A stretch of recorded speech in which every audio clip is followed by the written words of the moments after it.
नमस्कार मित्रों, I am Pawan and welcome back to my YouTube channel Parth GS.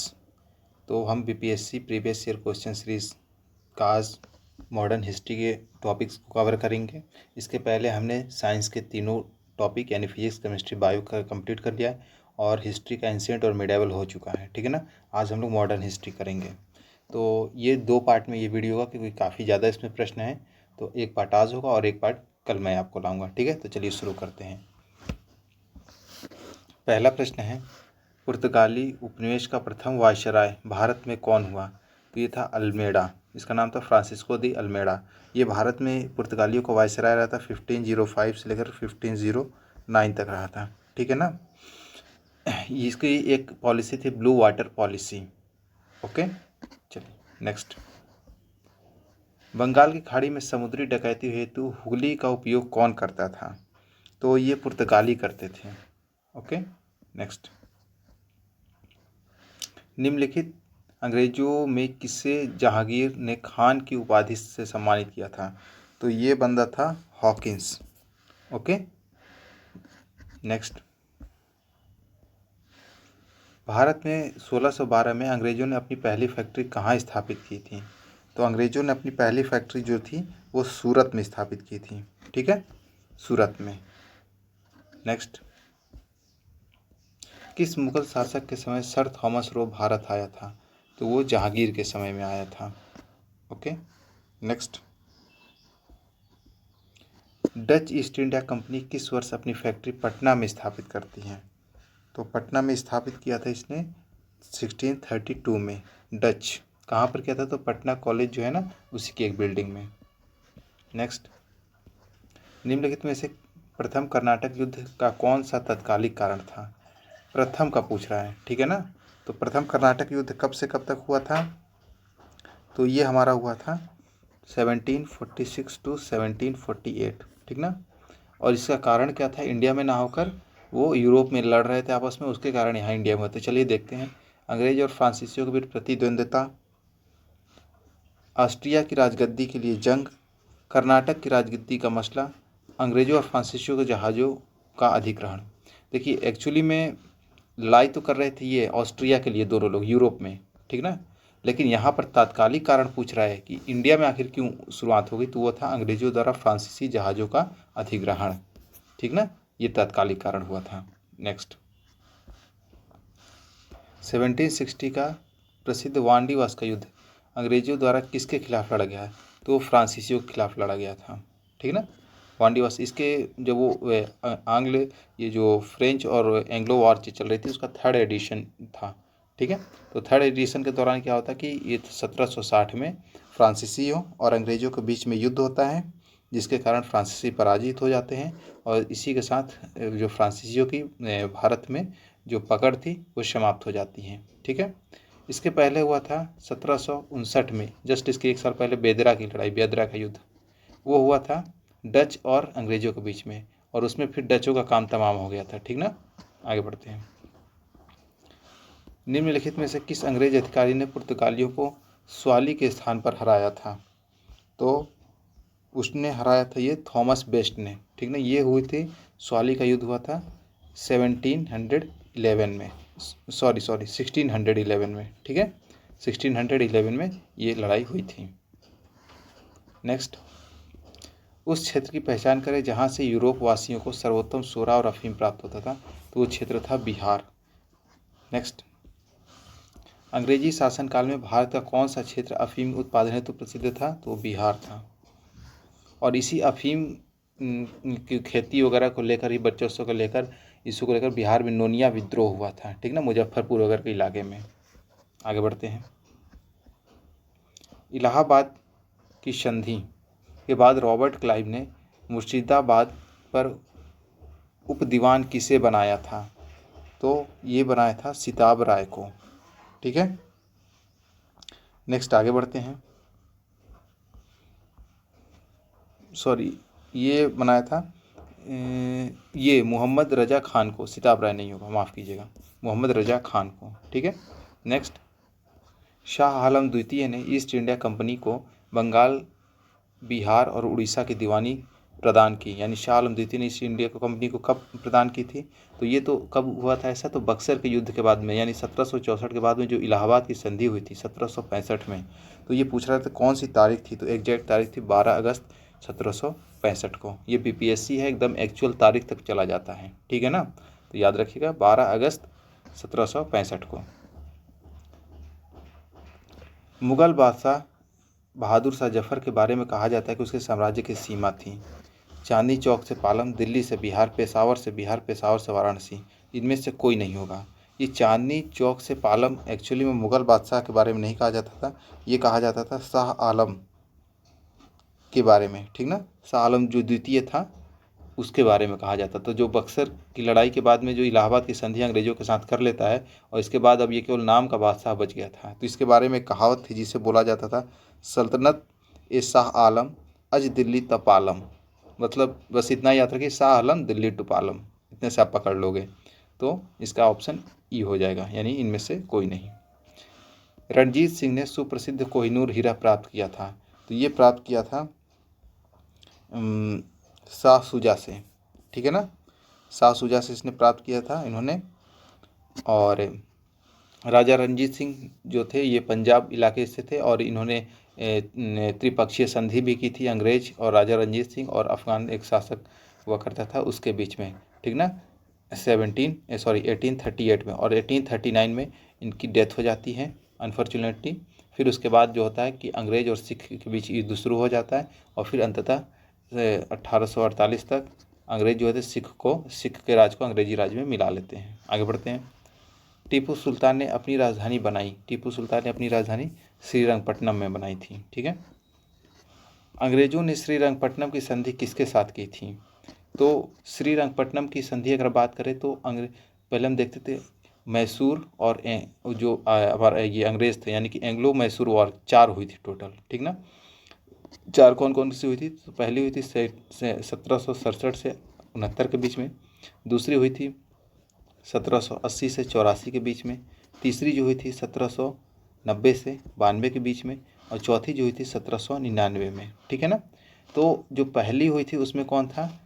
Mysore की तरफ से टीपू सुल्तान का बाप हैदर अली था। दूसरे में क्या होता है कि 1782 करीब में हैदर अली की मृत्यु हो जाती है और टीपू सुल्तान इसमें कंटिन्यू रखता है। तो पहले वाले में जो संधि होती है वो होती है मंगलोर की संधि, ठीक ना। पहले वाले में जो होती है मंगलोर की संधि, फिर दूसरे वाले में होती है, पहले वाले में मद्रास की होती है, दूसरे वाले में जो होती है मंगलोर की होती है, और तीसरे वाले में जो होती है वो श्रीरंगपट्टनम की होती हैं, ठीक ना। आप इसको कैसे याद रख सकते हो? देखो, पहले मद्रास 3 अक्षर में नाम है, दूसरे में 4 अक्षर में नाम है, चौथे में 5 अक्षर में नाम है। तो इस तरह से याद रख सकते हो और इसका चिट कोड बना सकते हो आप MMS, मतलब बोल सकते हैं अंग्रेजों ने तो मैसूर का MMS बना डाला, ठीक है ना। यानी कि मद्रास, फिर यहाँ पर मैंगलोर और यहाँ पर हो जाएगा हमारा श्रीरंगपट्टनम। तो श्रीरंगपट्टनम की संधि किसके साथ हुई थी? तो वो था टीपू सुल्तान के साथ, क्योंकि हैदर अली जो था 1782 में मर गया था।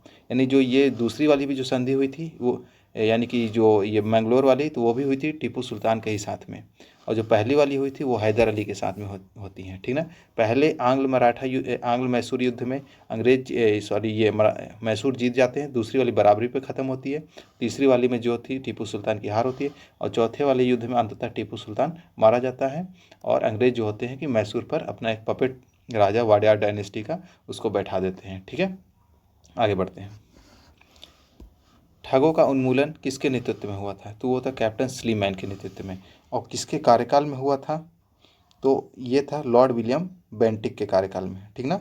लॉर्ड विलियम बेंटिक के कार्यकाल में, याद रखिएगा। नेक्स्ट, बंगाल के द्वि शासन प्रणाली किसके द्वारा लागू की गई थी? तो ये था रॉबर्ट क्लाइव के द्वारा। कब लागू की गई थी? तो 1765 में, जब वो बक्सर के युद्ध के बाद इनको दीवानी मिल चुकी थी, ठीक ना।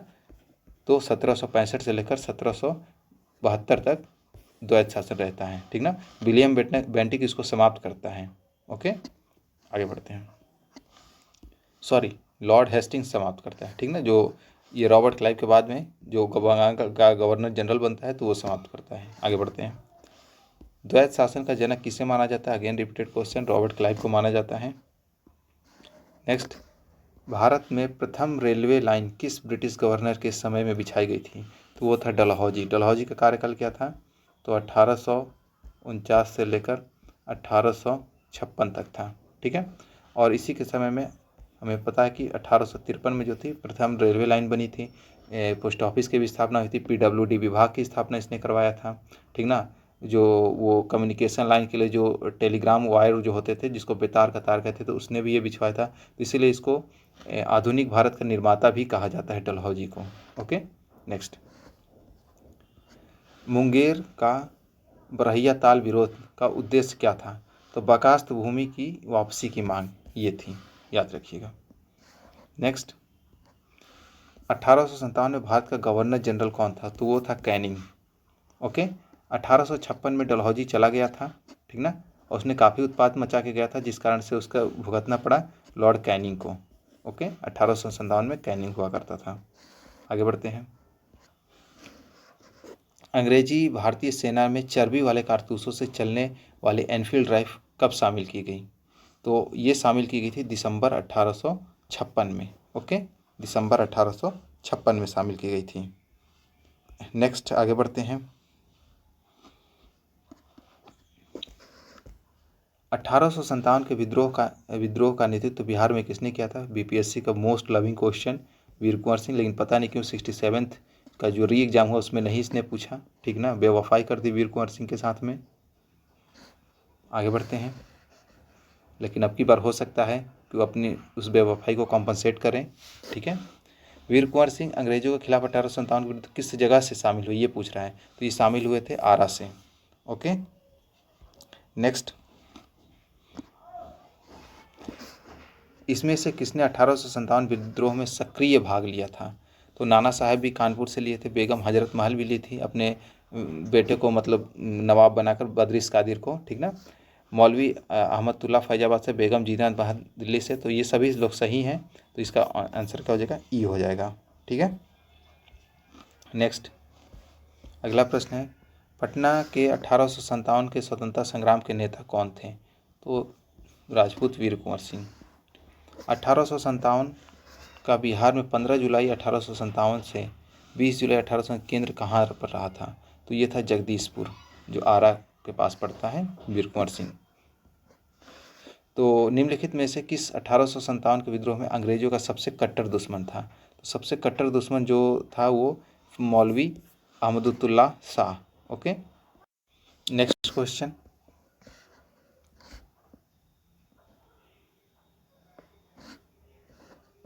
1857 के विद्रोह को किस उर्दू कवि ने देखा था? तो ये थे गालिब।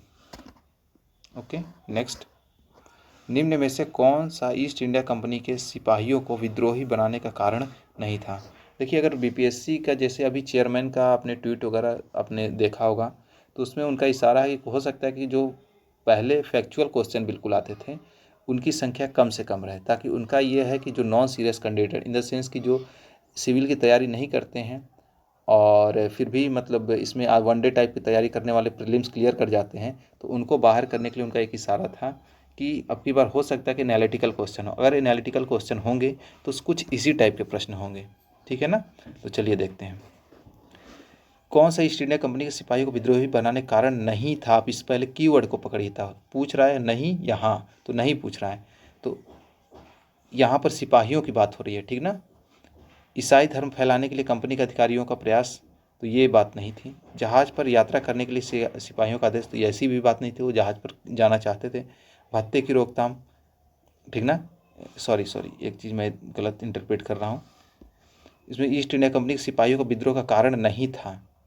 ठीक ना। तो हम देखते कारण कौन कौन सा था। ठीक है। तो था कौन कौन सा? ईसाई धर्म फैलाने के कंपनी के अधिकारियों का प्रयास, तो ये सही बात था। ठीक ना। अपनी मिशनरी जो 1813 में जब मिशनरियों को आदेश दे दिया गया 1813 के एक्ट में, तब उसके बाद से बढ़ चढ़ के प्रचार करने लगे।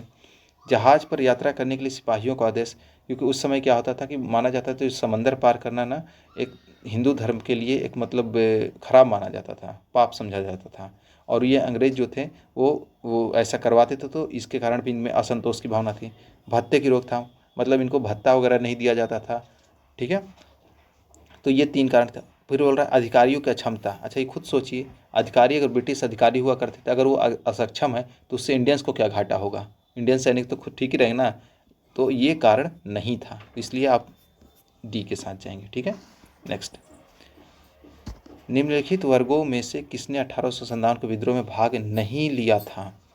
ठीक ना, तो किसने किसने लिया था पहले उसको देखते हैं। देखिए ये सब अच्छे प्रश्न हैं, ठीक है ना, इसी टाइप के प्रश्न आपको पूछ सकता है। खेतीहर मजदूर ये भाग लिए थे, कृषक भाग लिए थे, जमींदार ये जो भाग ये तो जमींदार की बात करूँ तो कुछ जमींदारों ने भाग लिया था और कुछ ने भाग नहीं भी लिया था। तो यहाँ पर पूछ रहा है किसने नहीं लिया था, ठीक ना, तो नहीं लेने वाले में हम साहूकार और ज़मींदार दोनों के साथ जाएंगे। ठीक है, क्योंकि ये लोग तो हमको पक्का है कि दोनों लोग लिए थे। अगर रीजनिंग के आधार पर बात करें तो केवल एक नहीं, एक और तीन तो होना चाहिए, जहाँ एक और तीन, केवल एक ये भी गलत बात है। दो तो बिल्कुल नहीं, वो साहूकार क्योंकि अंग्रेजों के साथ थे, क्योंकि ये विद्रोही लोग क्या करते थे, इनके बीच में क्यों ज़्यादा ये थे कि ये जो साहूकार इनको लोन देते थे, पैसे देते थे, वो उसका बही खाता ये लोग जलाने की कोशिश कर रहे थे। ठीक है ना, तो साहूकार अंग्रेजों का साथ देते हैं। 1 और 2 यानी रीजनिंग के आधार पर भी जाते तो हम आराम से डी पर चले जाएंगे। ठीक है ना, नेक्स्ट, निम्नलिखित में से कौन सा कथन सही पूछ रहा है? पहला देखते हैं, 1857 में दरभंगा, डुमरांव और हटवा के महाराजाओं और उसके साथी जमींदारों ने आदमी तथा पैसे से अंग्रेजों की मदद की थी। तो बिल्कुल सही बात है, ठीक ना, इसीलिए इनका राज अभी तक एग्जिस्ट करता रहा, नहीं तो 1857 में वीर कुंवर सिंह की तरह इनका भी राजकाज समाप्त हो जाता।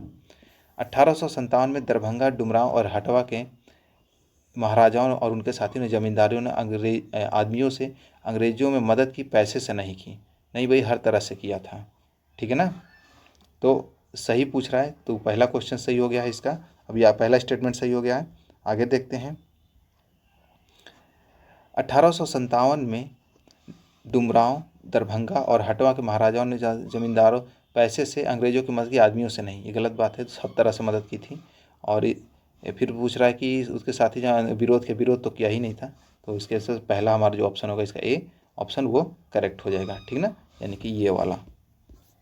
नेक्स्ट आगे बढ़ते हैं, 1857 के विद्रोह से बिहार का कौन सा भाग अप्रभावित था? मतलब उधर कोई प्रभाव नहीं पड़ा। ठीक ना, तो दानापुर, पटना, ये सब तो एकदम मतलब इसके बर्निंग एरियाज थे। आरा, मुजफ्फरपुर नहीं था तो वो था मुंगेर। ठीक ना, और एक मिनट, तो हमारा बी ऑप्शन करेक्ट हो जाएगा। ठीक है, नेक्स्ट आगे बढ़ते हैं, 1857 का विद्रोह लखनऊ में किसके नेतृत्व में आगे बढ़ा? तो लखनऊ में कौन थी?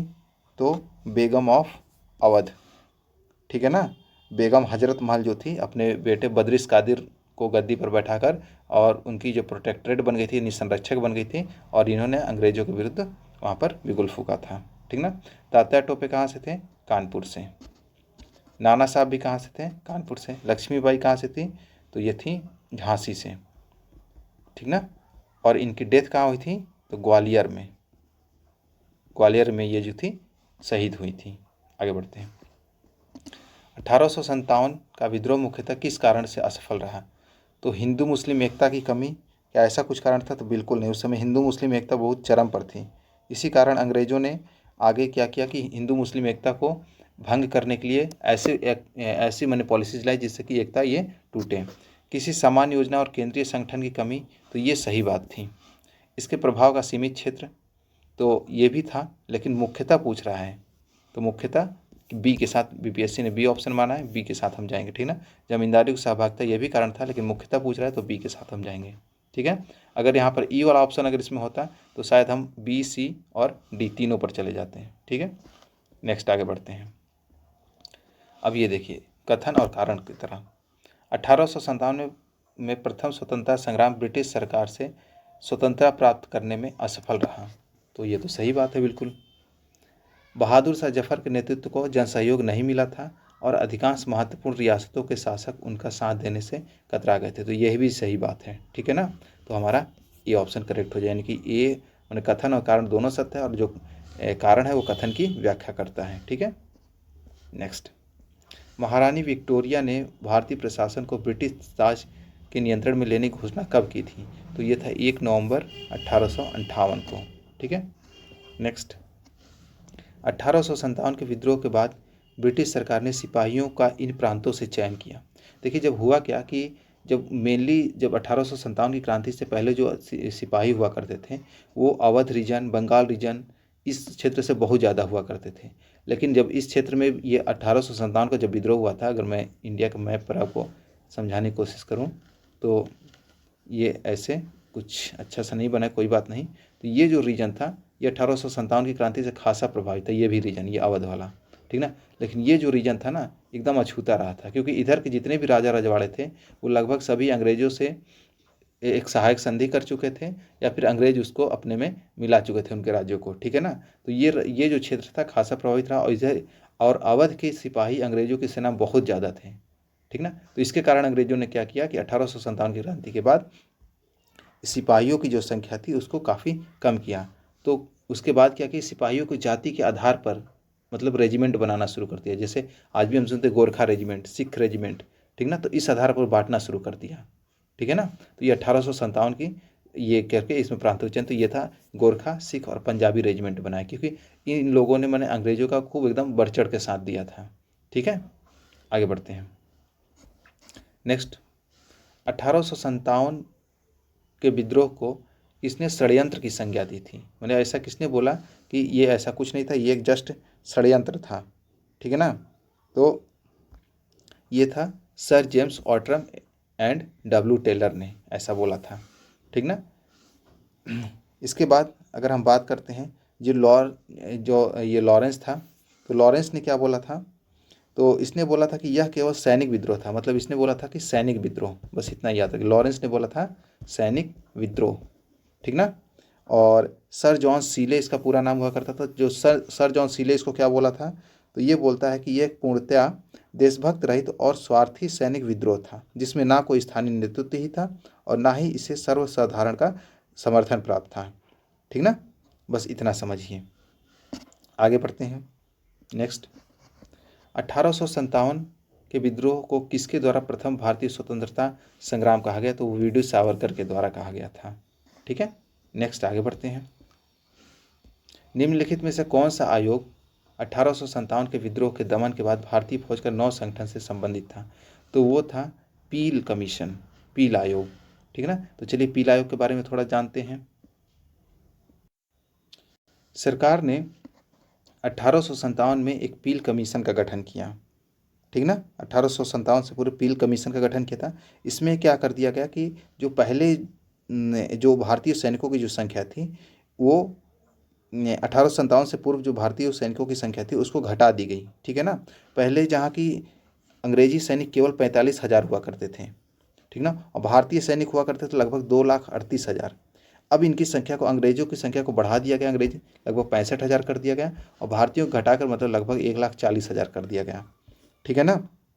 तो ये चीज़ हुई थी। अब यूरोपियन और भारतीय सैनिकों का जो अनुपात था ना उसको 1:2 के अनुपात में रखा गया, मतलब 2 भारतीय सैनिक पर 1 अंग्रेजी सैनिक हुआ करता था, ठीक ना। और मद्रास और मुंबई में इस अनुपात को 1:3 पर रखा गया, ठीक है। तो याद रखिएगा, मद्रास और मुंबई में 1:3 और बाकी जगह पर 1:2 में रखा गया, बंगाल और ये सब रीजन में, ठीक है, जहाँ पर विद्रोह हुआ था।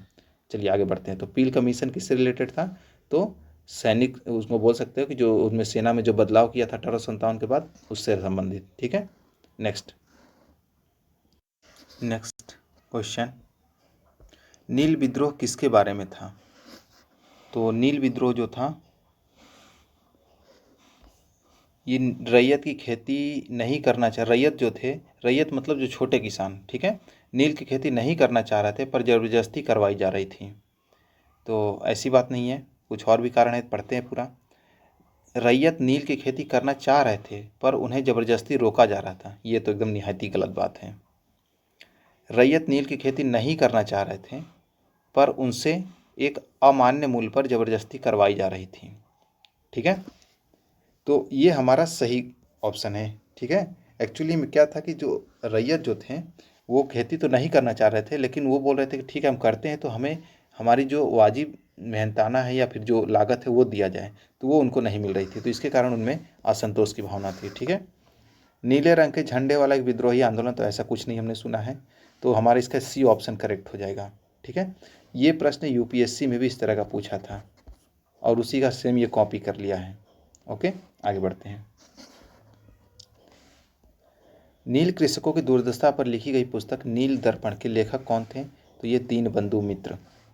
Okay, next. वह प्रथा जिसके तहत किसान स्वयं भूमि का मालिक होता है और सरकार को भू राजस्व के भुगतान के लिए जिम्मेदार होता है, तो वो कौन सी थी? तो वो हमारी होती थी रैयतवाड़ी प्रथा। ठीक ना, रैयतवाड़ी प्रथा। इसमें क्या होता था, किसान सीधे मालिक होते, यानी कि किसान और अंग्रेज सरकार इनके बीच में डायरेक्ट डील होती थी। ठीक ना, यानी सरकार जो थी वो जमींदार इसमें बन चुकी थी, ये सब बोला जाता है इस सिस्टम में। ठीक ना, महालवाड़ी सिस्टम में क्या होता था कि इसमें जैसे गांव, अंग्रेज किसी गांव के एक मुखिया को चुन लेती थी, उसको पकड़ लेती थी और पूरा लगान उसी से लेते, और वो जो गांव का एक मतलब जो मुखिया था तो वो सबसे खेती करवाता था। जमींदारी प्रथा में क्या थी कि लगान मतलब ये क्या बोलते, बोली लगाकर ज़मीनें दे दी जाती थी, और जब तक वो ज़मींदार वो लगान टाइम पर भरता रहेगा वो ज़मीन उसकी रहेगी, और इसमें हस्तांतरित भी थी। ठीक ना, यानी कि अगर बाप है, बाप के बाद वो ज़मीन उसके बेटे के पास चली जाएगी, अगर लगान नहीं भरने पर बोली लगा के वो ज़मीन दूसरे को दे दी जाएगी। तो ये थी ज़मींदारी प्रथा। ठीक है, चलिए आगे बढ़ते हैं। पागलपंथ की स्थापना किसने की थी? तो पागलपंथ की स्थापना करने वाले थे करम शाह। ओके, ये पागलपंथ ये जो था ये एक आंदोलन था जो कि लगभग 1825 के आसपास ही चला था पूर्वी बंगाल क्षेत्र में, और ये जमींदारों के विरुद्ध ही आंदोलन था। ठीक है, नेक्स्ट। फरैजी कौन थे? तो फरैजी जो थे हाजी शरीयतुल्लाह के अनुयायी हुआ करते थे। ठीक ना, और ये फरैजी आंदोलन का जो टाइम था वो लगभग 1838 से लेकर 60 तक का पीरियड था, और ये बंगाल में चल रहा था। ठीक है, बंगाल के मेदिनीपुर क्षेत्र में। अब आते हैं कूका आंदोलन को किसने संगठित किया? तो कूका आंदोलन को संगठित करने वाले लोग थे गुरु राम सिंह। ओके, कूका आंदोलन जो था ये वहाबी आंदोलन से कुछ मिलता जुलता हुआ आंदोलन था, जो कि 1840 में ये चलता है कूका आंदोलन। ठीक ना, 1840 के दौरान। और 1872 में जो थे इसके एक नए नेता होते हैं जिनको मतलब रंगून निर्वासित कर दिए, वो नेता थे राम सिंह। ठीक है, आगे बढ़ते हैं। 1875 के दंगों का तत्कालिक कारण क्या था? 1875 के जो दक्कन क्षेत्र में जो दंगे हुए थे उसका कारण क्या था? तो अकाल की छाया नहीं, महाजनों के द्वारा ऊंची ब्याज दर, तो ये सही बात थी। ठीक ना, ऊंची भू राजस्व दर नहीं, जबरदस्ती किए गए धार्मिक सुधार का विरोध, ये भी गलत बात है। तो महाजनों द्वारा ऊंची ब्याज दर ये प्रमुख कारण था 1875 में। ठीक है ना, ये बहुत अच्छा प्रश्न है, याद रखिएगा। नेक्स्ट। महाराष्ट्र में रामोसी कृषक जत्था किसने स्थापित किया था? तो ये थे वसवंत बलवंत फड़के। ठीक है, नेक्स्ट क्वेश्चन।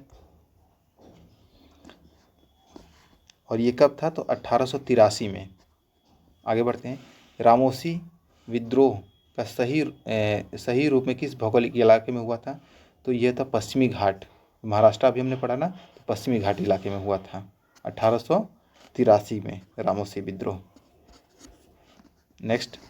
वघेरा विद्रोह कहाँ हुआ था? वघेरा विद्रोह जो हुआ था ये बड़ौदा में। ओके, ये जो हुआ था 1818-19 में हुआ था। Okay, next. मानव बलि प्रथा का निषेध करने के कारण अंग्रेजों के विरुद्ध विद्रोह करने वाली जनजाति कौन थी? यानी मानव बलि प्रथा, ठीक ना, इंडिया में कभी हुआ करती होगी, तो वो अंग्रेज उस पर रोक लगाती, उसके खिलाफ जो थे विद्रोह कर दिया, तो वो थी खोंड जनजाति। ठीक ना, खोंड जनजाति ये तमिलनाडु से लेकर बंगाल में ये पाई जाती है, और ये जो विद्रोह हुआ था 1837 से लेकर 1856 तक लगभग चला था। ठीक है, इस आंदोलन का जो नेतृत्व करता था वो कौन था? चक्र बिश्नोई, चक्र बिश्नोई। ठीक है, नेक्स्ट आगे बढ़ते हैं। छोटा नागपुर जनजाति विद्रोह कब हुआ था? तो छोटा नागपुर जनजाति विद्रोह जो हुआ था इसकी कोई एग्जैक्ट ये कोई ऐसा विद्रोह नहीं था। इस रीजन में इस छोटा नागपुर क्षेत्र में कई सारे विद्रोह, जैसे कि कोल विद्रोह हुआ, ठीक है ना, 1831-32 में। फिर संथाल विद्रोह हुआ था 1855-56 में, ठीक 1857 की क्रांति के पहले। फिर आपको मुंडा विद्रोह मिल जाएगा, ठीक ना, 1899 में। तो इसी रीजन में हुआ था। तो ऐसी एग्जैक्ट छोटा नागपुर जनजाति विद्रोह ऐसा कोई विद्रोह नहीं था, इस रीजन में छोटे मोटे विद्रोह ये सब हुए थे। तो इसका ऑप्शन ई करेक्ट हो जाएगा। ठीक ना, नेक्स्ट। 1855 ईस्वी में संथालों ने किस अंग्रेज कमांडर को हराया था? तो वो था मेजर बारो को। ओके, नेक्स्ट, 1855 में संथाल विद्रोह का नेतृत्व किसने किया था? तो सिद्धू कान्हू चांद भैरव, ठीक ना, सिद्धू कान्हू और चांद भैरव याद रखिएगा, यहाँ सिद्धू कान्हू दिया हुआ है। आगे बढ़ते हैं। मुंडाओं ने विद्रोह खड़ा किया, तो मुंडा ने कौन सा विद्रोह कब खड़ा किया था? तो 1895 में, ठीक ना, बिरसा मुंडा के नेतृत्व में। ओके, नेक्स्ट, उलगुलान विद्रोह किससे जुड़ा हुआ था? तो उलगुलान शब्द जो जुड़ा हुआ है बिरसा मुंडा से, ठीक ना। ये प्रश्न यूपीएससी में भी पूछा था। ओके, 2019 या 20 की यूपीएससी का एग्जाम में, ठीक है ना। आगे बढ़ते हैं। बिरसा मुंडा का कार्य क्षेत्र कौन सा था? तो वो रांची था। नेक्स्ट, बिरसा मुंडा किसके पक्ष में थे? तो वो रांची से थे, सॉरी झारखंड से, झारखंड रांची। नेक्स्ट, 1831 में बुद्धो भगत के नेतृत्व में कोल विद्रोह किस क्षेत्र में हुआ था? तो कोल विद्रोह हुआ था हमारा सिंहभू क्षेत्र में, यानी झारखंड का जो सिंहभू इलाका है ना, उधर ये हुआ था। और ये कब हुआ था? तो 1831 में हुआ था। नेक्स्ट, हौज विद्रोह कब हुआ था? तो 1820-21 में हुआ था। ओके, जिसका केंद्र कहाँ पर था? तो बंगाल का जो संथाल परगना जिला है ना, वहाँ इसका केंद्र था, हौज विद्रोह। नेक्स्ट, किस स्थान पर आदिवासियों ने अंग्रेजों के खिलाफ विद्रोह किया था? तो बिहार में, ठीक ना। नेक्स्ट, इसमें से किसने अंग्रेजी ईस्ट इंडिया कंपनी के कंट्रोल के खिलाफ बगावत नहीं की? नहीं पूछ रहा है, ठीक है ना। तो विजयरंगनम का राजा इसने किया था, हैदराबाद का निजाम इसने नहीं किया था, ठीक ना, क्योंकि इसने सहायक संधि कर ली थी। तमिलनाडु के पोलीगार ये सब किए थे। त्रावणकोर के दीवान वेलुथम्पी ये भी किए थे, ठीक ना। तो नहीं करने वाले कौन थे? हैदराबाद का निजाम। तो इसका बी ऑप्शन करेक्ट होगा। नेक्स्ट, बंकिम चंद्र चटर्जी के आनंद मठ में किस विद्रोह का उल्लेख है? तो वो है सन्यासी विद्रोह का उल्लेख है, ठीक है। नेक्स्ट क्वेश्चन, अफगानिस्तान के प्रति आक्रामक नीति किस वायसराय ने अपनाई थी? तो वो था लॉर्ड लिट्टन। लॉर्ड लिट्टन का कार्यकाल क्या होता है? 1876 से लेकर 1880 तक होता है, ठीक ना। और ये काफ़ी मतलब क्रूर वायसराय माना जाता है। इसने ऐसे ऐसे स्टेप लिए थे कि मतलब जैसे वर्नाकुलर प्रेस एक्ट के बारे में आपने सुना होगा, एक धर अकाल पड़ा था बंगाल में और ये दरबार, दिल्ली दरबार का आयोजन किया था, ठीक है। तो ये सब इसके काफ़ी क्रूर डिसीजन थे। आगे बढ़ते हैं। वर्नाकुलर प्रेस एक्ट किसने रद्द किया था? तो लागू किसने किया था? तो लागू करने वाला था लिट्टन, ठीक ना। और रद्द किसने किया था? तो रिपन। रिपन को थोड़ा उदारवादी माना जाता है, ठीक है ना। तो इसका कार्यकाल क्या था? तो ये था 1880 से 84 तक। इसके पहले लिट्टन था 1876 से 80 तक, ठीक है। आगे बढ़ते हैं। नेक्स्ट, स्थायी बंदोबस्त व्यवस्था किसके साथ की जाती थी? स्थायी बंदोबस्त, तो ये होता था जमींदारों के साथ में, अभी हमने देखा, ठीक है ना। ये परमानेंट सेटलमेंट किसने लाया था? तो 1793 में ये आई थी, लॉर्ड कॉर्नवालिस की ये पॉलिसी थी, ठीक है। नेक्स्ट, बिहार में परमानेंट सेटलमेंट लागू करने का क्या कारण था? तो बिहार में परमानेंट सेटलमेंट के कारण जो थे, पहला जमींदारों का ज़मीन पर अधिकार न रहना, ऐसी कोई बात नहीं। जमींदारों के लिए ज़मीन पर वंश परंपरागत अधिकार को स्वेच्छा से हस्तांतरित करने का अधिकार नहीं। भू राजस्व का राजस्व निर्णय करना, ये उनका मेन उद्देश्य था, ठीक ना। कि उनको अंग्रेजों को क्या था? केवल राजस्व सही से मिलता रहे, ठीक ना, उनकी आमदनी होती रही, बाकी ज़मीन किसके पास है, वो खेती कैसे करवा रहा है, इससे कोई लेना देना नहीं था, ठीक है। तो ये हमारा था, यह इसका ऑप्शन हो जाएगा सी। नेक्स्ट, रैयतवाड़ी व्यवस्था सर्वप्रथम कहाँ लागू हुई थी? तो रैयतवाड़ी व्यवस्था सर्वप्रथम मद्रास में लागू हुई थी, ठीक है। चलिए आगे बढ़ते हैं। डैश में बंगाल और बिहार में भूमि पर किराएदारों के आंदोलन अधिकारों को बंगाल में किराएदारी अधिनियम द्वारा दिया गया।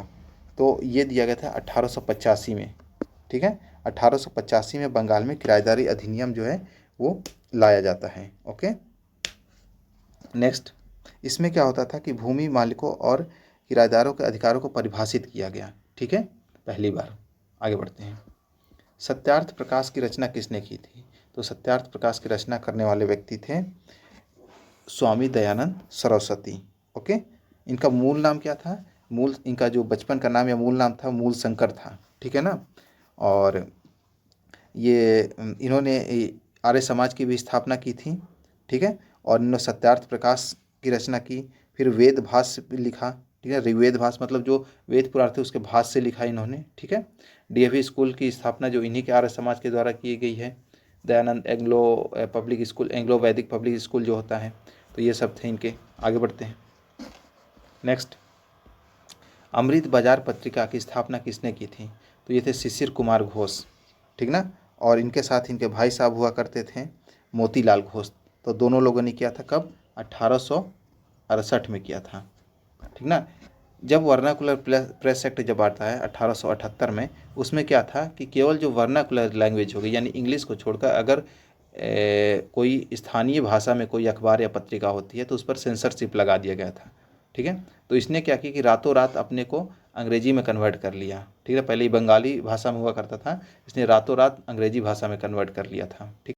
प्रश्न है हमारा, अखबारों में से कौन सा मुख्यतः उदारवादियों की नीतियों का प्रचारक था? तो ये था लीडर, ठीक ना। लीडर के संपादक कौन थे? तो मदन मोहन मालवीय, मदन मोहन मालवीय, ठीक है। न्यू इंडिया के संपादक कौन थी? Annie Besant, Annie Besant. और यंग इंडिया के संपादक कौन थे? तो ये गांधी जी थे, ठीक ना, याद रखिएगा। नेक्स्ट, और ये फिर जनरल प्रेस, ये कोई पत्रिका वगैरह नहीं हुआ करती थी, ये एक न्यूज एजेंसी हुआ करती थी, ठीक है ना। तो आप ये तीनों याद रखिएगा, New India Annie Besant, Young India Gandhi ji, leader Madan Mohan Malviya. Next, 19वीं शताब्दी के धर्म एवं समाज सुधार आंदोलनों ने जनसंख्या के किस वर्ग को मुख्यतः आकर्षित किया था? तो उस समय जो गरीब लोग थे ना, ये इससे दूर रहते, इनको कोई फ़र्क नहीं पड़ा, ठीक ना। तो निर्धन एवं सर्वसाधारण लोग को छोड़कर बुद्धिजीवी वर्ग, नगरीय उच्च जातियाँ, उदारवादी रजवाड़े, ये सब जो थे इनको आकर्षित किया। तो कौन सा हो जाएगा? उदारवादी रजवाड़े छोड़ दीजिए, ये नहीं होगा, गरीब निर्धन लोग हो जाएगा, ठीक है ना। तो 1, 2, 3 हो जाएगा। नेक्स्ट, आगे बढ़ते हैं। भारतीय पुनर्जागरण आंदोलन के पिता कौन थे? तो ये हुआ करते थे राजा राम मोहन राय। ओके, नेक्स्ट, आत्मीय सभा के संस्थापक कौन थे? आत्मीय सभा के संस्थापक थे राजा राम मोहन राय। कब इसका गठन किए थे? स्थापना 1815 में। 1828 में ये ब्रह्म सभा की स्थापना करते हैं, जो कि आगे चलकर ब्रह्म समाज बन जाता है, ठीक है। आगे बढ़ते हैं। नेक्स्ट, ब्रह्म समाज की स्थापना हुई थी 1828 में। नेक्स्ट, राजा राम मोहन राय ने ब्रह्म समाज की स्थापना 1828। सती को गैर कानूनी किसने घोषित किया था? तो विलियम बेंटिक ने। कब किया था? तो 1829 में। किसके प्रयास से? तो राजा राम मोहन राय के प्रयासों से, ठीक है। नेक्स्ट, प्रार्थना समाज की स्थापना आत्माराम पांडुरंग ने की थी। कब की थी? तो 1867 में की थी, ठीक है ना। महादेव गोविंद रानाडे जो थे, एमजी रानाडे, वो भी इस संगठन से जुड़े थे। 19वीं शताब्दी के उत्तरार्ध में नव हिंदूवाद के सर्वश्रेष्ठ प्रतिनिधि कौन थे? 19वीं शताब्दी के उत्तरार्ध में मतलब अंत में स्वामी विवेकानंद जी। इन्होंने शिकागो में जो भाषण दिया था 1893 में, ठीक है।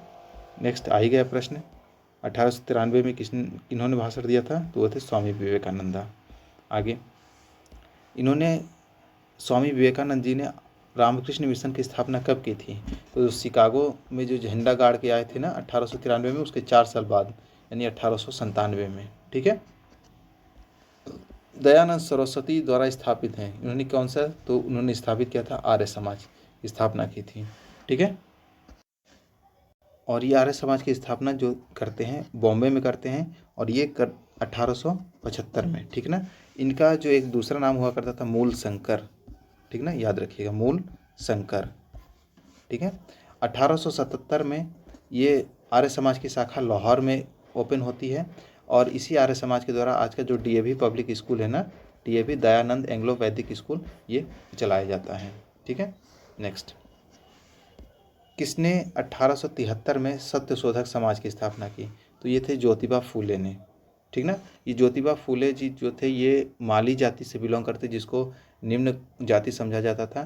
तो इन्होंने ब्राह्मणवाद के खिलाफ जो था अपने मन मुहिम चलाया था, और जो छोटी जाति के लोग थे या दलित लोग थे उनके उत्थान की बातें इन्होंने की थी। तो इनकी एक फेमस पुस्तक है गुलामगिरी, ठीक है, गुलामगिरी। और इनकी वाइफ थी सावित्री बाई फुले। तो उन्होंने भी महिलाओं की शिक्षा के लिए काफ़ी कुछ किया, और उन्होंने पहला जो महिलाओं के लिए पहला जो स्कूल था उन्होंने ही खोला था, ठीक है। नेक्स्ट, थियोसॉफिकल सोसाइटी की स्थापना किसने की थी? तो मैडम HP ब्लास्टोस्की ने की थी। ओके। नेक्स्ट, भारतीय राष्ट्रीय कांग्रेस की प्रथम महिला अध्यक्ष कौन थी? तो प्रथम महिला अध्यक्ष पूछ रहा है, ये थी श्रीमती एनी बेसेंट। कब बनी थी? तो 1917 में, ठीक है। हमारे चैनल पर कांग्रेस सेशन से रिलेटेड एक वीडियो है, उसको आप ज़रूर देखिएगा। उसमें सारे कांग्रेस सेशन से रिलेटेड जितने भी इंपॉर्टेंट फैक्ट्स हैं सबको कवर किया गया है, ठीक ना। और ट्रिक के साथ भी, जहाँ ट्रिक की ज़रूरत पड़ी है मैंने वहाँ ट्रिक भी बताया था, आप उसको ज़रूर देखिएगा, ठीक है। आगे बढ़ते हैं।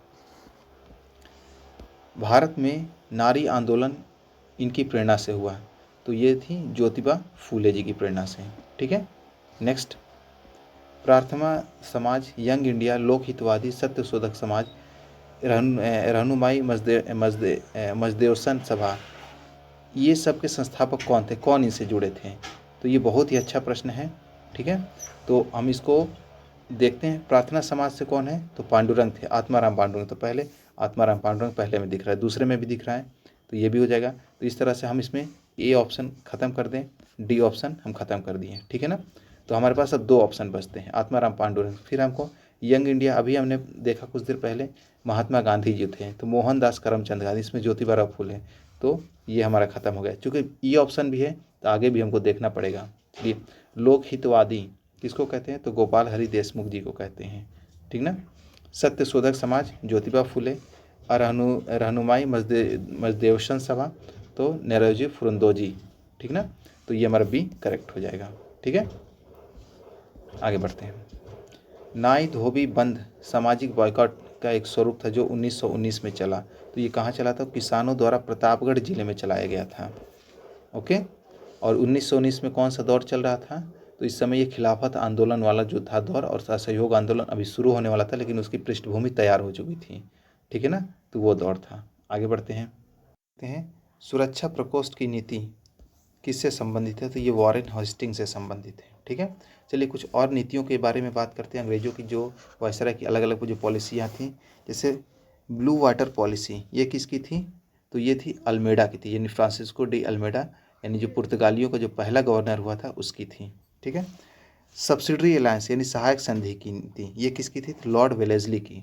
हालांकि सब्सिडरी अलायंस का जो जनक माना जाता है वो डुप्ले को माना जाता है, लेकिन सबसे ज़्यादा जो यूज़ किया था वो लॉर्ड वेलेस्ली ने यूज किया था, ठीक ना। नेक्स्ट, डॉक्ट्रिन ऑफ लैप्स यानी चूक का सिद्धांत, ये किसकी थी? तो लॉर्ड डलहौजी की थी, ओके।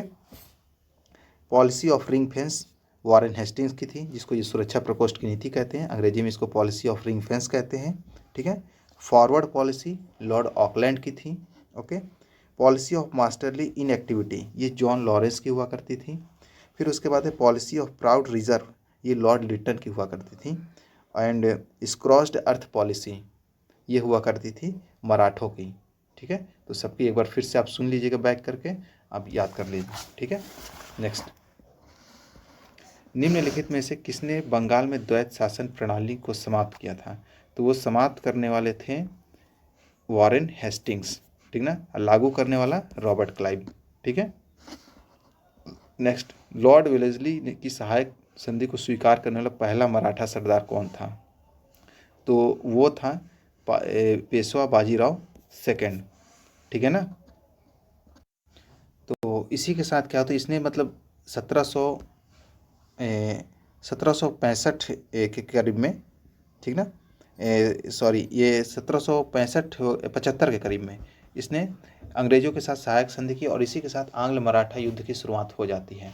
तो मेनली जो आंग्ल मराठा यानी अंग्रेज़ों और मराठा के बीच में 3 युद्ध होते हैं, कब? 1775 से लेकर 1782 तक होता है, ठीक ना।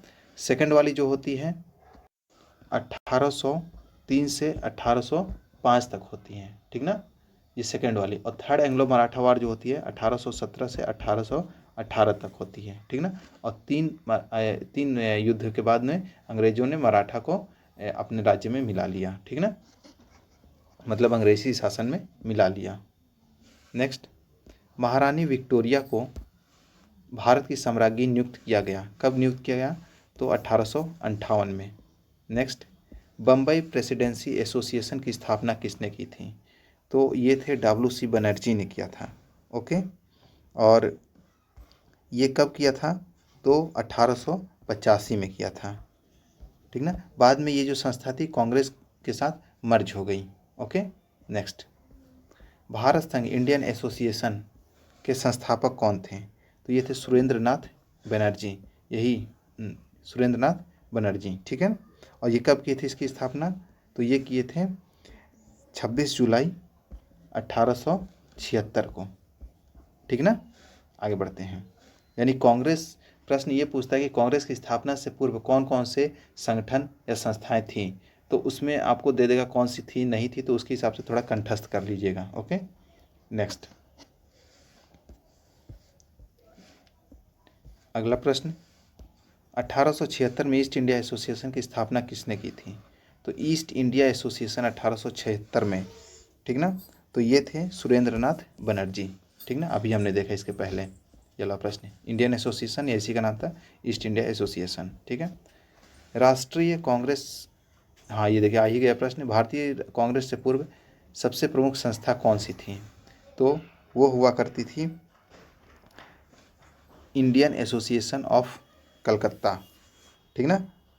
इसकी स्थापना जो कब करते हैं? यही सुरेंद्र नाथ बनर्जी जो थे, आनंद मोहन बोस थे, ये लोग इसकी स्थापना करते हैं। इसी का नाम मतलब आगे चेंज कुछ ईस्ट इंडिया एसोसिएशन भी था, इंडियन एसोसिएशन भी हुआ करता था, ठीक है। इसकी स्थापना 26 जुलाई 1876 को करते हैं, ठीक है। अगला प्रश्न, सुरेंद्र नाथ बनर्जी को किस वर्ष भारतीय सिविल सेवा से हटाया गया था? तो ये 1874 में हटाया गया था। ओके, सुरेंद्र नाथ बनर्जी जो थे ना, ये द्वितीय भारतीय थे जिन्होंने ICS की परीक्षा पास की थी। ओके, नेक्स्ट, राजनीतिक सुधारों को लेकर विरोध करने वाले पहले भारतीय कौन थे? तो वो थे दादा भाई नौरोजी। ओके, सॉरी, राजनीतिक सुधारों को लेकर ये राजा राम मोहन राय थे, दादा भाई नौरोजी नहीं, राजा राम मोहन राय, ठीक है। नेक्स्ट, मद्रास महाजन सभा की स्थापना किस वर्ष की गई थी? तो ये की गई थी 1884 में। इसमें ऑप्शन में नहीं है, लेकिन आप ये हो जाएगा 1884 में की गई थी, ठीक ना, मद्रास महाजन सभा। ओके, और इसमें कौन किसने किया था? तो बी राघवाचारी थे, ठीक ना, बी राघवाचारी, जी सुब्रह्मण्यन और पी आनंदाचार्लू, 3 लोग थे, याद हो गया, जी राघवाचारी, ठीक ना, जी सुब्रह्मण्यम और पी आनंदचार्लू। नेक्स्ट आगे बढ़ते हैं। भारतीय राष्ट्रीय कांग्रेस के प्रथम अधिवेशन में कितने प्रतिनिधियों ने भाग लिया था? तो 72 प्रतिनिधियों ने भाग लिया था, ठीक है। नेक्स्ट, भारतीय राष्ट्रीय कांग्रेस के संस्थापक कौन थे? तो वो जो थे एक विज्ञानी हुआ करते थे, ठीक ना, असैनिक सेवक थे, ठीक है। आगे, भारतीय राष्ट्रीय कांग्रेस के दूसरे अधिवेशन की अध्यक्षता किसने की थी? तो दादा भाई नौरोजी ने की थी। दादा भाई नौरोजी को grand old man of India के भी नाम से जाना जाता है, ठीक है। ये कांग्रेस के सेशन से रिलेटेड एक वीडियो है, वो जाकर जरूर देखिएगा, इसी चैनल पर आपको मिलेगा, ठीक है। नेक्स्ट, महात्मा गांधी ने भारतीय राष्ट्रीय कांग्रेस के किस अधिवेशन में अध्यक्षता की थी? तो ओनली एंड वन टाइम्स किए थे 1924 में, बेलगाम का, जो कर्नाटक का बेलगाम अधिवेशन जो हुआ था कांग्रेस का कर्नाटक में, तो उसमें, ठीक है। इंडियन नेशनल कांग्रेस के प्रथम भारतीय महिला, देखिए आ गया ना, भारतीय महिला अध्यक्ष कौन थी? तो भारतीय महिला थी सरोजनी नायडू। और प्रथम महिला पूछते हैं तो एनी बेसेंट, लेकिन ये फॉरेनर थी, यानी कि आयरिश महिला, आयरलैंड की थी, ठीक है ना। और तीसरी कौन थी? तो नलिनी सेनगुप्ता। ये एनी बेसेंट कब बनी थी? तो ये 1917 में। फिर उसके बाद ये बनती है 1925 में। और तीसरी जो महिला बनती है नलिनी सेनगुप्ता, तो वो बनती है 1933 में। मतलब 8-8 साल के अंतर पर, देख रहे हैं ना, ये महिला प्रेसिडेंट बनती है, तो थोड़ा इस तरह से याद रख सकते हैं। आगे बढ़ते हैं। भारतीय राष्ट्रीय कांग्रेस का 27वां अधिवेशन किस स्थान पर हुआ?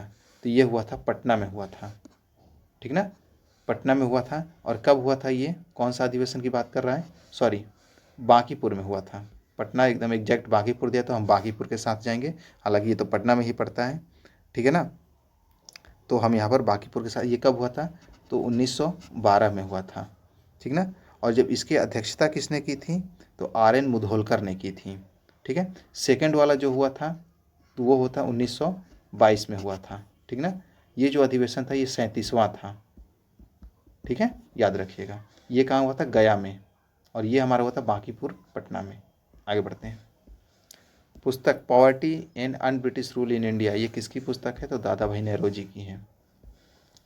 किसने कहा था कि कांग्रेस आंदोलन ना तो लोगों द्वारा प्रेरित था और ना ही यह उसके द्वारा सोचा या योजनाबद्ध किया गया था, तो ये सर सैयद अहमद का कथन था, तो याद रखिएगा, इम्पॉर्टेंट है। नेक्स्ट, मुझे विश्वास है कि कांग्रेस अपने विनाश की तरफ जा रही है और मेरी यह बड़ी इच्छा है कि भारत में रहते रहते होगी कि इसकी शांति प्रिय निधन के लिए इसका सहायक बनूं। तो ये ऐसा बोलने वाला कौन था, तो ये करजन था। उसी समय जब ये लॉर्ड करजन का शासनकाल इंडिया में क्या था, तो ये लगभग था 1900 से लेकर 1899 से लेकर 1905 तक था, ठीक ना। और इसी समय कांग्रेस में गरम दल नरम दल के बीच में कन्फेडरेशन चल रही थी, तो इसको मज़ा आ रहा था, ठीक ना, तो इसलिए ऐसी इसने बातें बोली। आगे बढ़ते हैं। निम्न में से किस वायसराय के कार्यकाल में भारतीयों को राय बहादुर और खान बहादुर उपाधियां प्रारंभ करना शुरू किया, तो ये लिट्टन के कार्यकाल में, ठीक है। अधिकतर नरमपंथी नेता कौन थे, तो ये शहरी क्षेत्रों से बिलोंग करते थे। आगे बढ़ते हैं। निम्न में कौन उपग्रंथी नहीं, उग्रपंथी होना चाहिए, यहाँ पर होना चाहिए उग्रपंथी, यानी गरम दल का नेता नहीं था, आपसे पूछ रहा है। तो देखिए लाल बाल पाल तो आपको याद ही होगा, ठीक ना, नहीं था उग्रपंथी उपग्रंथी, तो इसमें बाल गंगाधर तिलक ये थे। फिर उसके बाद उधम सिंह उग्रपंथी, यानी उग्र रूप से उग्रपंथी नहीं थे, पूछ रहा है। एक मिनट इसको क्रॉस चेक कर लेता हूँ, तो इसका हो जाएगा उधम सिंह जी थे उग्रपंथी नेता, मदन मोहन मालवीय थे, मदन लाल सॉरी। और फिर उसके बाद ये गोपाल कृष्ण गोखले नहीं थे, ये नरमपंथी नेता थे, ठीक ना। ये महात्मा गांधी के गुरु भी थे और साथ में मोहम्मद अली जिन्ना के भी गुरु थे, ठीक है। तो देखिए गुरु एक ही है, लेकिन शिष्य एक जो हुआ समाप्त हो गया, दूसरा जो है अमर हो गया, ठीक है ना। आगे बढ़ते हैं। Bharat Sevak Sangh servants of India society की स्थापना किसने की थी, तो गोपाल कृष्ण गोखले ने की थी, ठीक ना, 1905 में पूना में, 1905 में एट पुणे, ठीक है। नेक्स्ट, रजनी पामदत्त ने कहा वे साम्राज्यवाद से लड़ते भी थे और सहयोग भी करते थे, उन्होंने किस राजनीतिक संगठन के बारे में ऐसा कहा, तो ये कांग्रेस के बारे में ऐसा बोला था, ठीक ना। क्योंकि कांग्रेस क्या कहते, प्रथम विश्व युद्ध के समय में अंग्रेजों का साथ दिया, फिर इस तरह से मतलब कई इवेंट्स में मतलब सरकार का साथ भी देती थी और लड़ती भी थी, तो वही चीज़ है, इसलिए बोला ऐसा। भारतीय राष्ट्रीय आंदोलन ग्रामपंथियों के प्रभावाधीन आया, मतलब कब उसमें ग्रामपंथियों का भी थोड़ा प्रभाव बढ़ने लगा, तो ये था 1906 के बाद, ठीक ना, 1906 के बाद में। बाल गंगाधर तिलक लोकमान्य तिलक के नाम से जाने लगे, कब से, वे एक लोकप्रिय शिक्षक बने, ऐसी बात नहीं है। वे एक लोकप्रिय अखबार शुरू किया, अखबार शुरू करने से नहीं। सरकार ने उन्हें रैंड मर्डर केस में अभियुक्त बनाया था, इसके कारण भी नहीं। उन्होंने शिवाजी और गणपति उत्सव, इसके कारण भी नहीं। एक्चुअली में क्या हुआ कि जब उन्हें रैंड मर्डर केस में अभियुक्त इसलिए नहीं हुआ, तो जब वो एक्चुअली में क्या कि उन्होंने पेपर में जब प्रकाशन कर दिया था, चापेकर बंदियों ने जो रैंड की हत्या कर दी थी, ठीक ना, तो उसके कारण इनको 6 साल की जेल हो जाती है, ठीक ना। तो ये सॉरी 6 साल की नहीं जेल होती है, मतलब 18 महीने की, शायद 18 महीने की जेल होती है। और इस कारण से ये जब जेल से छूट कर आते हैं तो इनकी एक मतलब राष्ट्रीय नेता के रूप में छवि बन जाती है, तो इनको लोकमान्य उपाधि दे दी गई, कोई एक घटना के कारण नहीं हुआ था, ठीक ना। तो इसका ऑप्शन यू हो जाएगा। नेक्स्ट आगे बढ़ते हैं। निम्नलिखित में से कौन सा नेता कांग्रेस के गरम दल से संबंधित था, तो गरम दल से संबंधित नेता कौन था, दादा भाई नौरोजी नहीं थे, जीके गोखले नहीं थे, SN बनर्जी नहीं थे, अरविंद घोष थे, यानी लाल बाल पाल और साथ में अरविंद घोष, याद रखिएगा।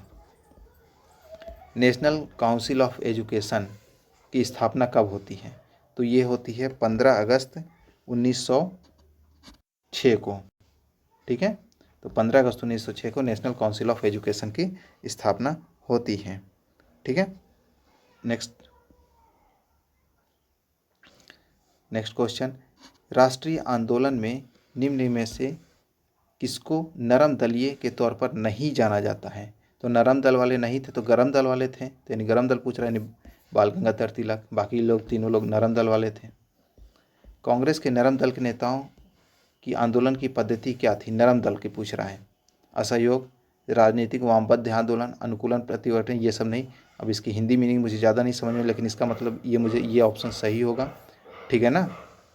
नेक्स्ट, शेरे पंजाब के नाम से लाला लाजपत राय। नेक्स्ट, अभिनव भारत की स्थापना कौन करते हैं? तो बीडी सावरकर करते हैं। ओके, और इन्होंने ये कब शुरू किया था अभिनव भारत? तो 1904 में शुरू किया था, ठीक है। और नासिक महाराष्ट्र में स्थापना इसकी करते हैं। और इन्होंने मित्र मेला नामक एक संगठन भी शुरू किया था 1899 में। ओके, और एक गुप्त सभा शुरू की थी अभिनव भारत के नाम से, अभिनव भारत के नाम से 1904 में। यही इसी बात है, अभिनव भारत 1904 और मित्र मेला जो है 1899 में, ठीक है। आगे बढ़ते हैं। मुजफ्फरपुर में किंग्स फोर्ट की हत्या का प्रयास कब किया गया था? तो ये बात है 1808 की बात है, ठीक ना। 30 अप्रैल, डेट याद रखिएगा, 30 अप्रैल 1808 को खुदीराम बोस और प्रफुल्ल चाकी ने जो जज था किंग्स फोर्ट, उसको मारने का प्रयास किया, उसकी बग्घी पर बम फेंका, लेकिन वो बच गया और 2 महिलाएं मारी जाती हैं, ठीक है ना। जिसके कारण क्या होता है कि जो खुदीराम बोस को फांसी की सज़ा होती है, प्रफुल्ल चाकी जो थे खुद की रिवॉल्वर से मतलब खुद को गोली मार लेते हैं, ठीक है ना। तो प्रश्न ने पूछा था double AO BPSC double AO के एग्जाम में कि किसको फांसी हुई थी? तो फांसी हुई थी खुदीराम बोस को, और प्रफुल्ल चाकी ने खुद को गोली मार ली थी, ठीक है। आगे बढ़ते हैं। निम्न में से कौन सा एक राष्ट्रवादी समाचार पत्र नहीं था पूछ रहा है?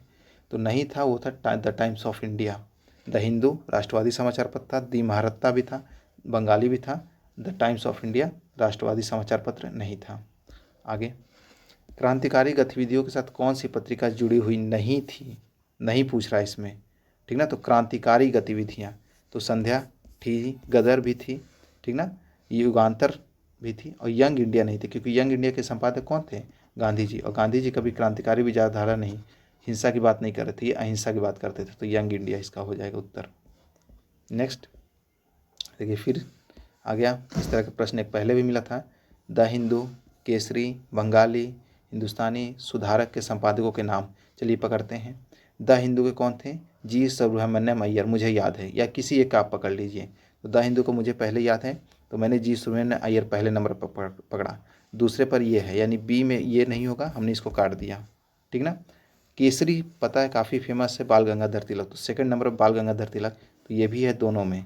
चलिए, तीसरे नंबर पर बंगाली है, बंगाली के जो संपादक हैं वो हैं सुरेंद्र नाथ बनर्जी, ठीक ना। तो तीसरे नंबर पर देखिए यहाँ गंगा प्रसाद आ गया, और इसमें अगर मैं बात करूँ तो सुरेंद्र नाथ बनर्जी हैं। तो इस तरह इसका उत्तर क्या हो जाएगा?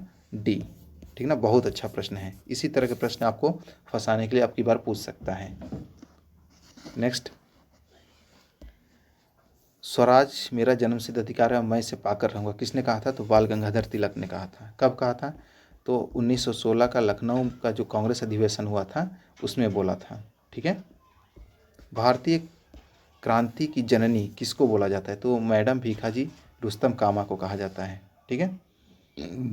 नेक्स्ट, इन्होंने क्या किया था कि स्टुअर्ट में, यानी जर्मनी के स्टुअर्ट में वो झंडा फहराया था, ठीक ना। भारतीय जो झंडा होता था उस समय का, आज की तरह तिरंगा नहीं था, उस समय का झंडा जो था उन्होंने जर्मनी के स्टुटगार्ट में फहराया था, ठीक है। आगे बढ़ते हैं। मैडम कामा ने भारतीय त्रिरंगी ध्वज कहाँ फहराया था? तो अभी ये प्रश्न अभी हमने देखा, ये फहराया था स्टुटगार्ट में, ठीक ना। कब? तो 22 अगस्त 1907 को, ठीक ना, 22 अगस्त 1907 को, ठीक ना, अंतर्राष्ट्रीय सोशलिस्ट सम्मेलन था उसमें, ठीक है। नेक्स्ट आगे बढ़ते हैं। लंदन में यंग इंडिया के संस्थापक कौन थे? लंदन में तो ये थे श्यामजी कृष्ण वर्मा, ओके। कब थे, कब किया था? तो फरवरी 1905 में इसकी स्थापना करते हैं लंदन में, और उन्होंने वहाँ पर इंडिया हाउस इंडिया हाउस की स्थापना की थी लंदन में, श्यामजी कृष्ण वर्मा, ठीक है। और एक समाचार पत्र निकाला था सोशियोलॉजिस्ट, ओके। आगे बढ़ते हैं। इस इंडिया हाउस से वीर सावरकर और मदन लाल धिंगरा वगैरह लोग जुड़े थे, ठीक ना। ये वहाँ का क्रांतिकारी ग्रुप हुआ करता था जो कि भारत के लिए काम करता था। बंग भंग यानी बंगाल विभाजन के बाद कौन सा आंदोलन शुरू हुआ? तो वो था स्वदेशी आंदोलन शुरू हुआ था, ठीक है। अच्छा चलिए बात कर लेते, बंगाल विभाजन की घोषणा कब हुई थी? तो 20 जुलाई 1905 को हुई थी, ठीक ना। इसके विरोध में 7 अगस्त 1905 को कलकत्ता के टाउन हॉल में मतलब एक बैठक होती है जिसमें स्वदेशी आंदोलन करने का फैसला लिया जाता है, ठीक ना। और ये बंगाल जो विभाजन है ये लागू कब हुआ था? तो 16 अक्टूबर 1905 को लागू हुआ था। और इसको समाप्त कब किया गया? तो 1911 में समाप्त किया गया, ठीक ना। जब वो जॉर्ज पंचम के भारत आगमन होता तो उस समय इसको समाप्त किया गया और फिर कलकत्ता से राजधानी कहाँ है? दिल्ली बनाई गई, ठीक ना।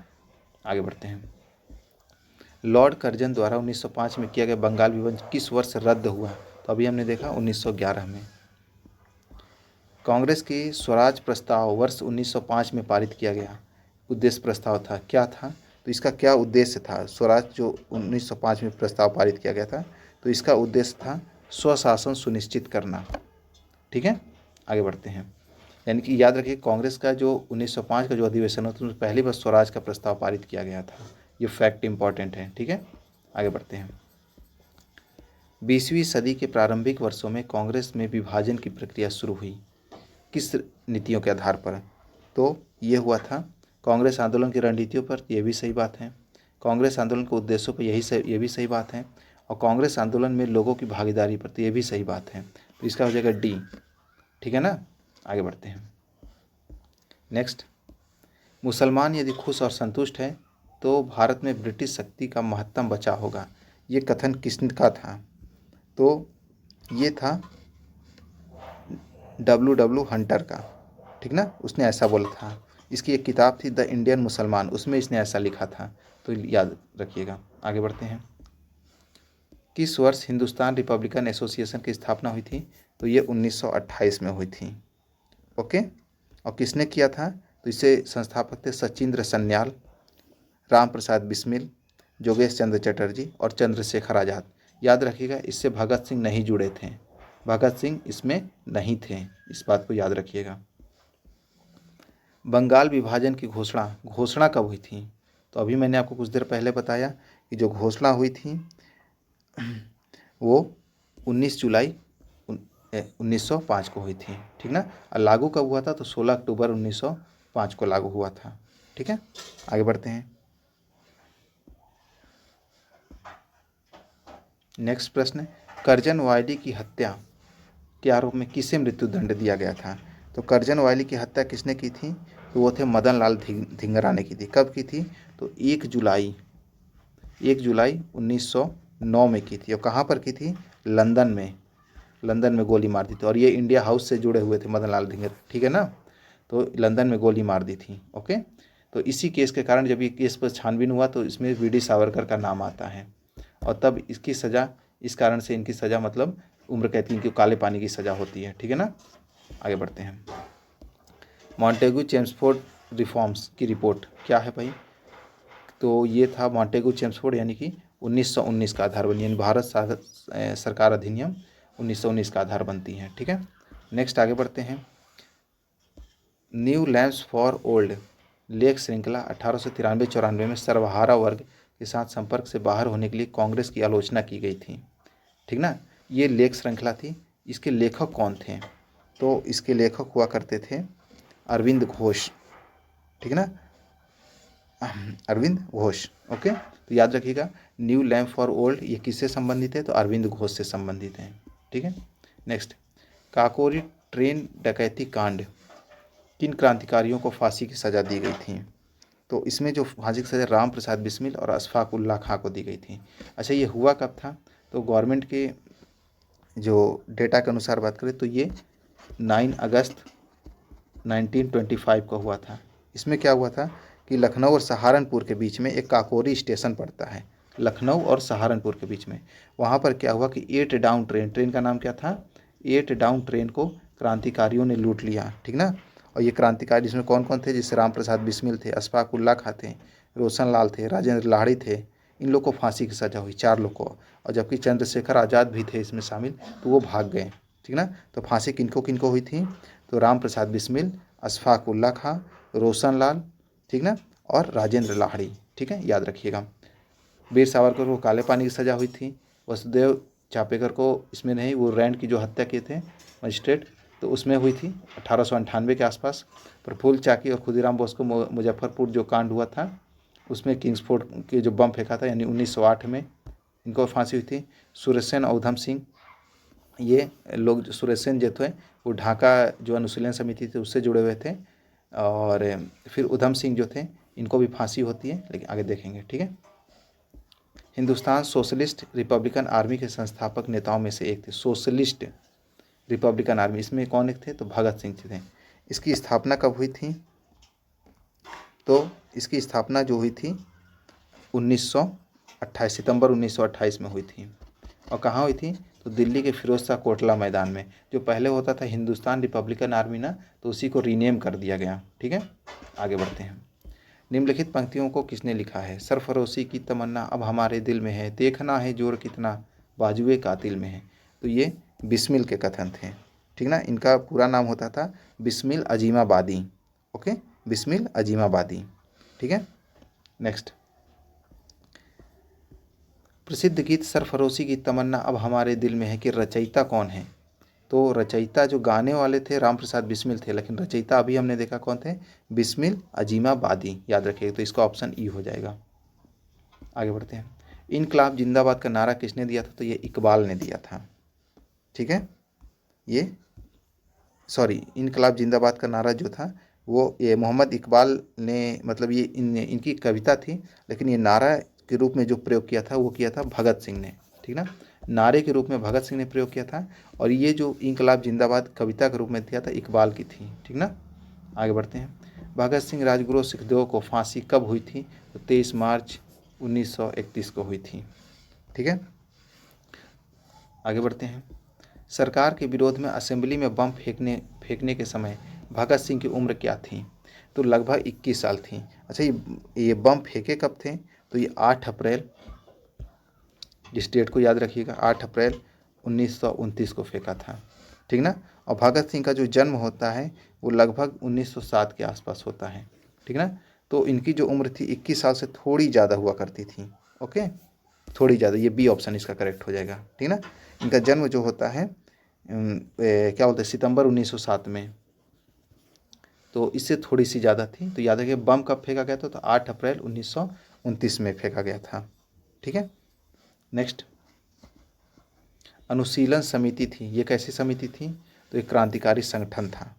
ओके, और जो कि बंगाल में सक्रिय था। आगे बढ़ते हैं। 1913 ईस्वी में पटना में अनुशीलन समिति की एक शाखा की स्थापना किसने की थी? तो सचिंद्र सन्याल ने किया था। आगे बढ़ते हैं। चिटगांव शस्त्र छापामारी की योजना किसने बनाई थी? तो सूर्य सेन ने बनाई थी। ठीक है ना। तो ये कब हुआ था? तो 18 अप्रैल, याद रखिएगा, ये चिटगांव शस्त्र छापामारी जो था 18 अप्रैल 1930 को हुआ था। ठीक है ना। इसमें जो क्रांतिकारी, जो कई 12 क्रांतिकारी लगभग मारे गए थे, सूर्य सेन को गिरफ्तार कर लिया गया और उनको फिर फांसी दे दी गई थी। तो ये याद रखिएगा। ठीक है ना। इस पर एक मूवी भी बनी, बहुत अच्छी मूवी, जिसका नाम है खेले जी जान से। तो अभी मूवी देखने मत बैठ जाना, एग्ज़ाम के बाद देखना। ठीक है, चलिए आगे बढ़ते हैं। निष्क्रिय विरोध का सिद्धांत किसने प्रतिपादन किया था? अभी हमने कुछ देर पहले देखा। निष्क्रिय विरोध का सिद्धांत था ये अरविंद घोष जी का। ठीक है, अरविंद घोष जी का। और इनकी एक पुस्तक थी वंदे मातरम। याद रखिएगा, इनकी पुस्तक थी एक वंदे मातरम। ठीक है ना, वंदे मातरम। आगे बढ़ते हैं। गदर पार्टी की स्थापना कब हुई थी? तो गदर पार्टी की स्थापना जो होती है वो 1913 में होती है। ठीक ना। किसने किया था? तो सोहन सिंह भखाना ने किया था, पोर्टलैंड में। ओके, और ये शुरू में इस संस्था का नाम क्या हुआ करता था? तो Hindustan association of the Pacific coast. Hindustan association of the Pacific coast. ठीक ना। इस संस्था से लाला हरदयाल भी जुड़े थे, और अन्य सदस्यों की बात करें तो जैसे रामचंद्र थे, बकरुद्दौला थे, रास बिहारी बोस थे, राजा महेंद्र प्रताप थे, अब्दुल रहमान थे। मैडम भीखाजी कामा भी इससे जुड़ी हुई थी, ठीक ना। भाई परमानंद, करतार सिंह सारभा और पंडित काशीराम प्रमुख थे, ठीक है, तो याद रखिएगा। और इसकी स्थापना यानी गदर पार्टी की स्थापना कहाँ हुई थी, तो पोर्टलैंड, जो कि कनाडा में पड़ता है। आगे बढ़ते हैं। गदर क्रांति छिड़ने का सबसे महत्वपूर्ण कारण क्या था? लाला हरदयाल की गिरफ्तारी नहीं, कोमागाता मारू की घटना नहीं, प्रथम विश्व युद्ध का शुरू होना, ये घटना थी, ठीक ना। क्योंकि जो क्रांतिकारी थे वो प्रथम विश्व को एक अवसर की तरह देख रहे थे, ठीक ना। कि अंग्रेज उधर युद्ध में उलझे हुए हैं, हम लोग इधर क्रांति करें और आज़ादी पा लें, ठीक है। जबकि कांग्रेस के जो नरमपंथी नेता थे वो उनकी सोच क्या थी कि हमको as a duty, as a मतलब कर्तव्य के हिसाब से आज हमको करना, मतलब ये अंग्रेज़ों का साथ देना चाहिए, सरकार का साथ देना चाहिए। और जो गरम दल वाले नेता थे जैसे बाल गंगाधर तिलक, एनी बेसेंट, इन लोगों का मानना था कि हम अभी अंग्रेज़ों को साथ दें, इसलिए साथ दें कि हमको युद्ध के बाद में आज़ादी मिल जाएगी। लेकिन हुआ क्या, आप लोग को पता है, ठीक है। गदर पार्टी की स्थापना कहाँ हुई थी, तो ये हुई थी, अभी हमने देखा कुछ देर पहले, तो ये इसकी स्थापना होती है संयुक्त राज्य अमेरिका में, ठीक ना। संयुक्त राज्य अमेरिका में कहाँ पर, तो सैन फ्रांसिस्को में होती है, ठीक ना, सैन फ्रांसिस्को में होती है। कब, 21 अप्रैल 1913 को होती है, ठीक है। आगे बढ़ते हैं। स्वराज आम जनता के लिए होना चाहिए, केवल वर्गों के लिए नहीं, ये प्रसिद्ध सूत्र की घोषणा किसने की थी, तो ये कहा था गोपीनाथ, सॉरी, तो ये कहा था ये सी राजगोपालाचारी ने। Okay, next. India for Indians, ये पुस्तक किसने लिखी थी, तो ये लिखने वाले थे CR दास, इंपॉर्टेंट। आगे बढ़ते हैं। अनहैप्पी इंडिया किसने लिखा था, तो अनहैप्पी इंडिया लिखने वाले थे लाला लाजपत राय। ये सब इंपॉर्टेंट है, ठीक ना, एकदम रट लीजिए। निम्नलिखित में से किस नेता ने 1906 में कलकत्ता कांग्रेस अधिवेशन की अध्यक्षता की थी, तो 1906 में अध्यक्षता करने वाले थे दादा भाई नेरोजी, ठीक ना। आगे बढ़ते हैं। और 1905 में कौन रहते हैं, तो गोपाल कृष्ण गोखले रहते हैं, ठीक है। आगे बढ़ते हैं। निम्नलिखित में से किसने ऑल इंडिया मुस्लिम लीग की स्थापना की थी, तो ऑल इंडिया मुस्लिम लीग की स्थापना करने वाले थे सर मोहम्मद इकबाल। कहाँ पर, ये नवाब जो था, ढाका का नवाब सलीमुल्लाह खान, ठीक ना। और ये कब इसकी स्थापना होती है, तो 30 दिसंबर 1906 को, ठीक है। आगे बढ़ते हैं। नेक्स्ट। 1906 में मिंटो से शिमला में मिले मुसलमानों के शिष्टमंडल ने क्या प्रार्थना की, यही कि हमको पृथक निर्वाचन दे दो, ठीक ना। तो ये यानी कि मुसलमानों के लिए पृथक निर्वाचन। नेक्स्ट क्वेश्चन देखते हैं। निम्न में से किस अधिनियम ने भारत में पृथक निर्वाचन मंडल का आरंभ किया, तो रेगुलेटिंग एक्ट ने, ये था भारत परिषद अधिनियम यानी इंडियन काउंसिल एक्ट 1909 का। इस एक्ट को मॉर्ले मिंटो सुधार भी बोला जाता है, ठीक है ना, मॉर्ले मिंटो सुधार। तो ये जो मॉर्ले मिंटो रिफॉर्म्स था, तो इस समय ये नाम मॉर्ले मिंटो क्यों रखा जाता था, क्योंकि इस समय जो मॉर्ले हुआ करता था, स्टेनले मॉर्ले या मॉर्ले स्टेनले शायद नाम था, तो ये था भारत सचिव, और लॉर्ड मिंटो उस समय भारत का वायसराय हुआ करता था, ठीक ना। तो इसका इंडिया में ये कार्यकाल क्या था, ये जो मिंटो था ये मिंटो सेकंड था, ठीक ना, लॉर्ड मिंटो सेकंड। इसका कार्यकाल था भारत में 1905 से लेकर 1910 तक था, ठीक है। चलिए अगले क्वेश्चन की तरफ मूव करते हैं। ये हमारा है, निम्नलिखित में से किसका योगदान होम रूल लीग की स्थापना में नहीं था, नहीं वाला पूछ रहा है, ठीक है ना। तो बाल गंगाधर तिलक खुद ही स्टार्ट किए थे, कब किया था इन्होंने, तो इन्होंने किया था अप्रैल 1916 में, ठीक है। एनी बेसेंट जी ने सितंबर 1916 में किया था, ठीक ना। फिर उसके बाद एस सुब्रमण्यन अय्यर भी इनसे जुड़े थे, TS ऑलकॉट नहीं थे, ठीक ना। ऑलकॉट जो थे ये थियोसॉफिकल सोसाइटी से जुड़े हुए थे, ओके। चलिए आगे बढ़ते हैं।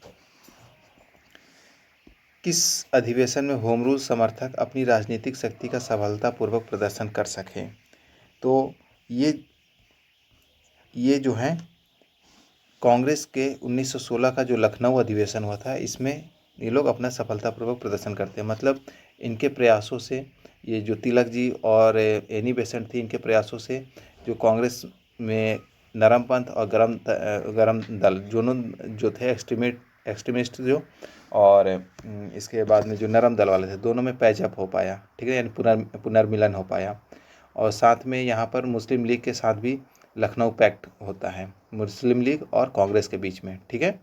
अच्छा, कांग्रेस का विभाजन कब हुआ था नरम दल और गरम दल में? तो वो हुआ था 1907 के कांग्रेस के सूरत अधिवेशन में। उस समय इसके अध्यक्ष कौन थे? तो रास बिहारी घोष, याद रखिए, रास बिहारी घोष, बोस नहीं, घोष, ठीक है ना। और फिर 1916 का ये जो पैचअप हुआ था, ये कहाँ था? ये लखनऊ अधिवेशन था, ठीक है। आगे बढ़ते हैं। नेक्स्ट, शिक्षा में सुधार हेतु ब्रिटिश सरकार ने सैडलर विश्वविद्यालय आयोग कब नियुक्त किया था? तो ये नियुक्त किया था 1917 में, ठीक ना। सैडलर आयोग जो था, ये कलकत्ता विश्वविद्यालय की जो जो कलकत्ता विश्वविद्यालय जो था, उस समय उसमें अध्ययन कार्य की जांच के लिए ये आयोग बनाया गया था, ठीक है। नेक्स्ट, आगे बढ़ते हैं। होम रूल आंदोलन भारत के स्वतंत्रता संग्राम के एक नए चरण के आरंभ का घोतक है, क्योंकि पहला ऑप्शन, इसने देश के सामने स्वशासन की एक ठोस योजना रखी।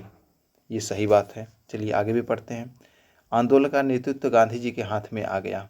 नहीं, ये होम रूल लीग से तो गांधी जी जुड़े ही नहीं थे, ठीक है। हिंदुओं और मुसलमानों ने एक संयुक्त संघर्ष प्रारंभ किया। बिल्कुल भी नहीं, क्योंकि बाल गंगाधर तिलक की जो छवि थी वो हिंदूवादी नेता की थोड़ी थी, ठीक ना, तो इनके साथ मुसलमान तो जुड़ते ही नहीं थे।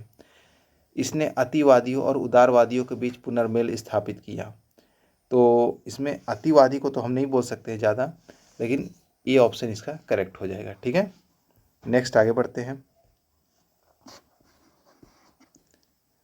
बंगाल विभाजन के प्रत्याघात के रूप में कौन सा आंदोलन शुरू हुआ था? तो बंगाल विभाजन के प्रत्याघात के रूप में जस्ट उसके बाद मतलब कौन सा आंदोलन शुरू हुआ था? स्वदेशी आंदोलन, ठीक है। बंगाल विभाजन हुआ कब था? तो उसकी घोषणा जो हुई थी 20 जुलाई 1905 को हुई थी, ओके।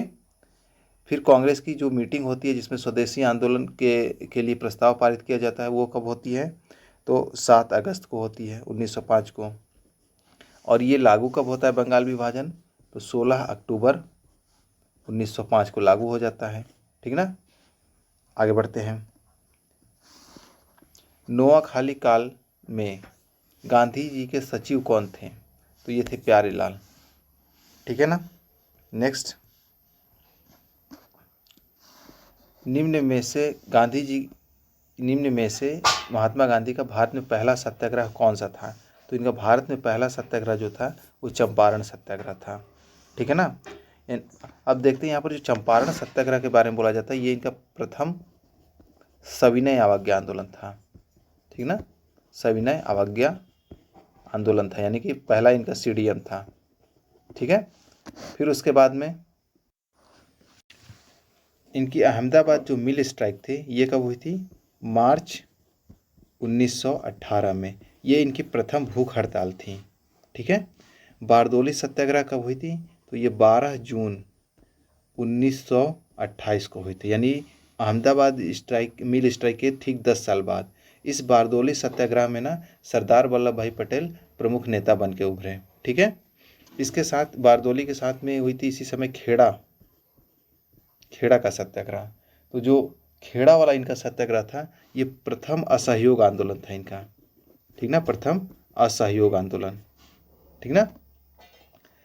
और जो गांधी जी का असहयोग आंदोलन था 1920 वाला जो असहयोग आंदोलन था, ये नॉन कॉपरेशन मूवमेंट, वो उनका भारत में प्रथम जन आंदोलन था। भारत में प्रथम जन आंदोलन, असहयोग आंदोलन 1920 वाला, ठीक है। चलिए नेक्स्ट आगे बढ़ते हैं। निम्न में से किस कॉलेज में गांधी जी ने पढ़ाई की थी? तो गांधी जी ने श्यामल दास कॉलेज में पढ़ाई की थी, ठीक ना, ये भावनगर में पड़ता है, ओके। उसके बाद वो उच्च शिक्षा हाई स्कूल की शिक्षा के लिए वो चले गए थे राजकोट स्थित अल्फ्रेड हाई स्कूल में, ठीक है। और फिर उसके बाद यूनिवर्सिटी कॉलेज लंदन से लॉ की डिग्री प्राप्त करते हैं, ओके। नेक्स्ट, निम्न में से कौन सा भारत में गांधी जी का प्रथम सत्याग्रह आंदोलन था?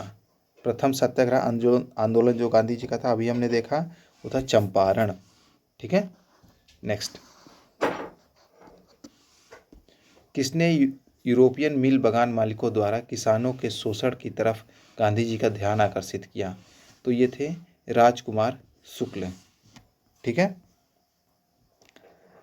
होता क्या है कि जब ये बिहार के जो नेता थे, ये कांग्रेस के नेताओं को मना रहे थे कि किसी तरह आकर किसानों का मुद्दा उठाया जाए।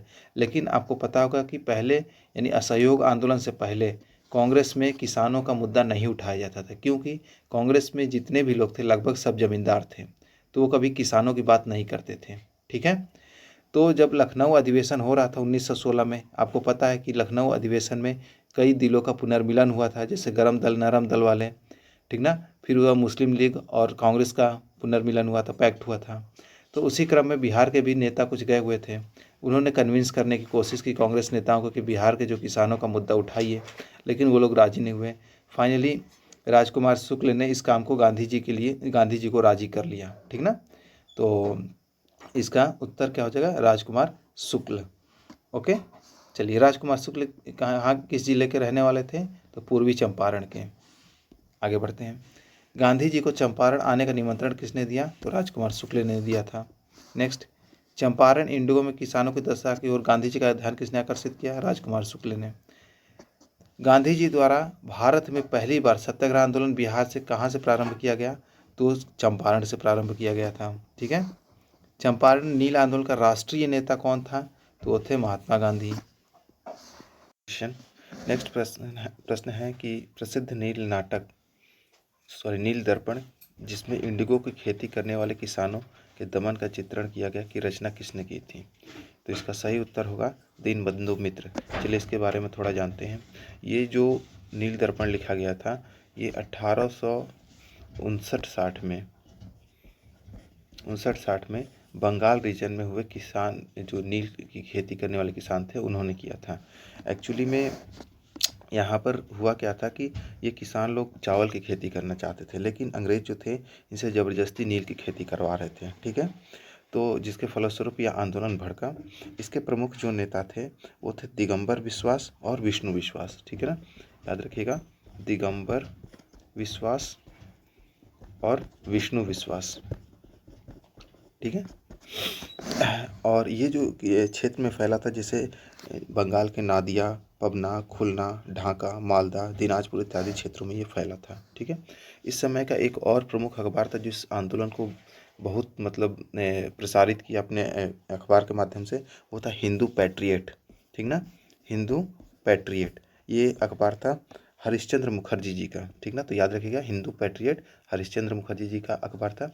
इसमें ये नील जो आंदोलन हुआ था नीलय किसान का, तो उसमें इसने बहुत प्रचार किया। ठीक है, और इसके अलावा कुछ और बात कर लेते हैं, जो कि 1857 की क्रांति के बाद जो आंदोलन हुए थे, उसमें एक तो संथाल ठीक पहले हुआ था, याद रखिएगा, 55-56 में संथाल विद्रोह हुआ था, जो कि ये आदिवासी आंदोलन था। ठीक है, फिर उसके बाद में एक पबना विद्रोह होता है। पबना विद्रोह 1873 से 76 के बीच में होता है। सन्यासी विद्रोह होता है, उसका कालखंड क्या है? तो वो हमारा 1763 से लेकर 1800 तक चलता है। ठीक है ना, तो चलिए इसी के साथ आज का ये हम सेशन यहीं पर एंड करते हैं। इसका सेकंड पार्ट आपको नेक्स्ट वीडियो में मिलेगा। और आपने अभी तक देखा, आपको कैसा लगा कमेंट्स बॉक्स में ज़रूर बताइए। अगर कोई कहीं त्रुटि हुई है उसके लिए क्षमा चाहूँगा, और कमेंट बॉक्स में आप ज़रूर उसको मेंशन कीजिएगा। मैं नेक्स्ट वीडियो में उसको अपडेट कर दूँगा। और हमारा ये प्रयास आपको कैसा लगा ये ज़रूर बताइए। चैनल को सब्सक्राइब कीजिए, बेल आइकन को प्रेस कर लीजिए, और वीडियो को लाइक और शेयर ज़रूर करें। ठीक है, तो मिलते हैं इसके नेक्स्ट पार्ट के साथ।